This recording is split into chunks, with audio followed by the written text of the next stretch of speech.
meditando agora sobre esse negócio desses escândalos que deu de uma florzinha aí, uma florzinha envenenada, na igreja, e as meninas estavam falando, isso é demônio, isso não sei o que, e não, assim, não é demônio.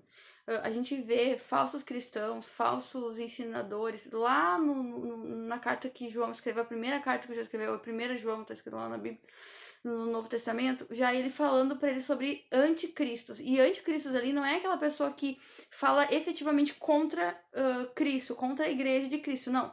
Anticristos, ali que tá, anticristo, ali são as pessoas que dão falsos ensinamentos. E João tá falando como a gente faz para reconhecer essas pessoas. Bom, gente, isso serve pra gente hoje, né? Não são as mesmas pessoas, os mesmos tipos de ataque, vamos dizer, mas é é a mesma ferramenta. E o que eles se valem? Da nossa ignorância.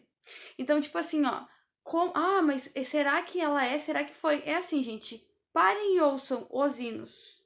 Parem e ouçam as pregações. Parem e ouçam as entrevistas.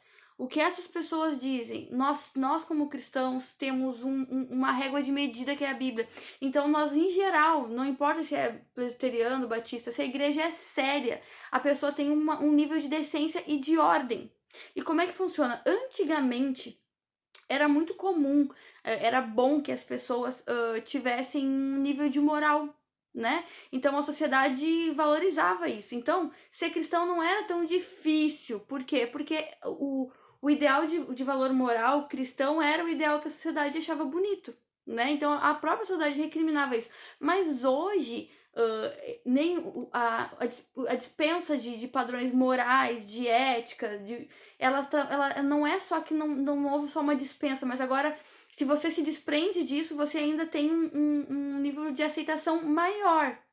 Então, do que essas pessoas charlatãs se valem às vezes?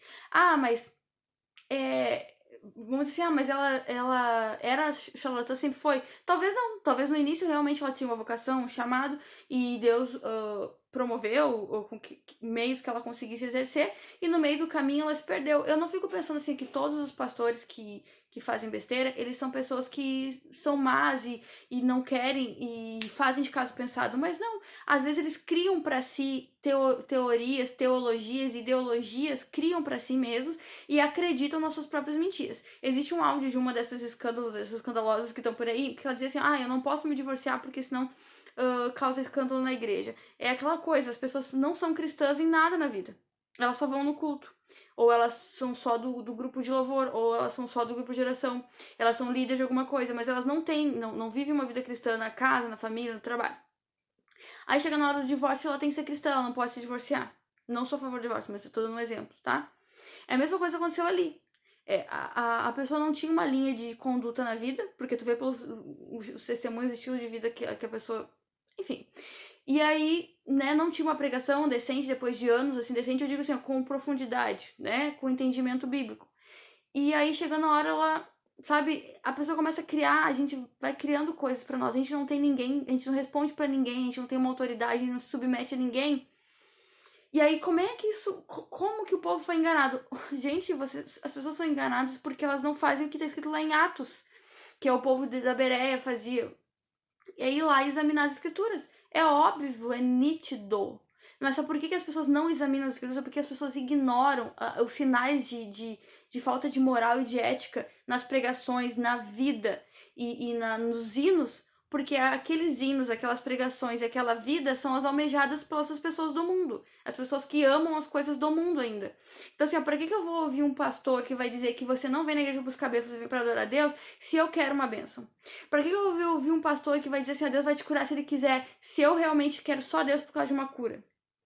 Por que eu vou em num culto onde eu tenho que prestar atenção, raciocinar na minha cabeça, em vez de num onde eu vou gritar, vou pular, vou girar, e aí eu vou sentir que, bom, Deus se importa comigo porque eu senti um arrepio. Entendeu? Então não é que as pessoas são enganadas, coitadinhas, não são coitadas. No dia do julgamento não vão ter coitados. Deus se revela na natureza. Paulo vai dizer que não tem como a gente não conhecer Deus, porque Deus se revela de muitas formas, é na natureza, foi nos evangelhos, na palavra escrita, na palavra falada, com as pessoas ele veio, ele se transformou, encarnou, veio como um ser humano para que a gente entendesse, visse como Deus é, e ainda assim as pessoas ignoram isso, não leem e ajuntam para si, né, pessoas que agradam o seu próprio ventre. A Bíblia fala sobre tudo isso. Mas e por que a gente é enganado? Porque a gente não quer saber. É aquela coisa assim, a pessoa tá sendo traída, mas não quer saber porque ela não quer se incomodar. É isso que acontece na igreja. Se vocês sentarem 1 minuto e escutarem 2 minutos de pregação e um hino inteiro dessa criatura, vocês vão entender que, gente, pelo amor de Deus, entendeu? Outra coisa é dizer que é demônio. Não é demônio. Tô lendo um livro aqui sobre a família cristã, o lar da família cristã, enfim. E ele fala assim, a gente não fica surpreso quando as pessoas fazem coisas erradas, porque a gente sabe da nossa natureza pecaminosa. O problema é a gente dizer que tudo é doença. Isso aí é doença. Isso tudo é depressão, tudo é ansiedade, tudo é demônio. Então, ou é demônio ou é doença. E não é. As pessoas são más e elas se enganam a si próprias porque querem. Não precisa do diabo fazer isso pela gente. A gente vai ver na casa do diabo sempre diz que ele só dá faz assim, a gente que faz o resto. Porque a maldade está em nós. Nós somos maus. Essa é a herança pecaminosa. Então, assim, você não precisa não dizer que é uma doença ou dizer que é o diabo impede a gente de reconhecer o pecado, confessar e mudar. Entendeu? Então, tipo assim, você agora é um cristão mais maduro, mas ainda assim não sou um cristão completo, só vai ser só no céu. Não quer dizer que uma pessoa que é cristã há 20 anos na igreja, ela vai melhorar em muitos aspectos, mas ela ainda assim vai ter um aspecto para melhorar mais. O que não quer dizer que ela não seja um bom cristão, mas existe um nível de crescimento. Existe, claro, altos e baixos, óbvio, mas tem que ter crescimento, tem que ter evolução. A gente tem que conhecer a nossa fé, a gente tem que saber o que a gente professa, o que a gente fala. Senão a gente vai ser enganado. Foi por isso que Jesus morreu na cruz, para não ter mais um sacerdote lá em cima, com todo o conhecimento e todo o poder, e ensinando o que quer pra gente. Foi por isso que teve a reforma protestante, por isso que Deus usou essas pessoas, para que a gente pudesse pegar a palavra de Deus, ler e não ser enganado como essas outras pessoas foram enganadas por essa mulher. E aí depois tem que ouvir pessoas dizer assim, não pode usar isso, não pode fazer aquilo, mas vai lá e mata o marido. Isso não é cristão de verdade, né? Nós temos pessoas más em todas as religiões, nós temos na política, nós temos em todas as profissões, e não seria diferente na igreja, mas esta não é a igreja de Cristo. Aqueles que são como Cristo são reconhecidos pela sua conduta, pela sua moral, pelo arrependimento, pelo perdão. A igreja, ela não é se vocês entrarem numa igreja e essa igreja for cheia de super santidade, não tiver escândalo, não tiver confissão de pecados, não tiver gente cometendo pecado, essa igreja não é a igreja de Cristo. É sério, porque a igreja de Cristo é feita de pessoas pecaminosas, como todos são, que confessam seus pecados. E a gente tem medo, tem vergonha? Tem, mas Jesus morreu na cruz por mim. Eu não tenho por que não confessar. E aí o que acontece? Uma igreja saudável, ela confessa os pecados. Ela mostra suas fraquezas. E ela recebe perdão, ela muda, ela não cai mais nos mesmos erros. Uma igreja que não é uma igreja santificada é uma igreja que mostra assim, bom, só não tá no céu porque não sei porquê. Porque não existe um escândalo no pecado. Eu conheço tristemente uma igreja que está em ruínas porque foi acobertando pecado.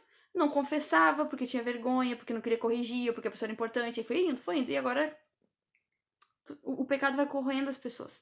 Então a Bíblia diz que a gente tem que confessar uns aos outros, a gente tem que falar disso, tem que passar pela dificuldade da consequência do pecado, a gente tem que sofrer realmente a consequência daquilo que a gente fez.